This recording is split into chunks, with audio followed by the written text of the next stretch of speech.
நம்மளுக்கு குழந்தைங்களுக்கு உடம்பு சரியில்லைனா ஃபஸ்ட்டு நம்ம டாக்டர்கிட்ட தான் கூட்டிருப்போம். அவங்களும் வந்து குழந்தைங்க அதிகமாக வந்து டேப்லெட் சாப்பிட மாட்டாங்க அப்படின்றதால சிறப்பாக எழுதி தருவாங்க. ஆனால் அதுதான் இப்போ பெரிய பஞ்சாயத்தாக இருக்குது மத்திய பிரதேஷில்.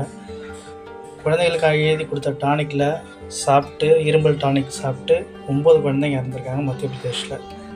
அந்த இருமல் டானிக்கில் டை எத்திலீன் குளுக்கோன் அப்படின்னு கிளைக்கோன் அப்படின்ற ஒரு வேதிப்பொருள் அதிகமாகவே இருந்ததாம். அதனால் அது கிட்னி இன்ஃபெக்ஷன் ஆகி அந்த குழந்தைகள் இறந்ததாக சொல்லப்படுது. அது தமிழ்நாடு பேஸ் பண்ண அதாவது தமிழ்நாட்டில் தயாரிக்கக்கூடிய கம்பெனி.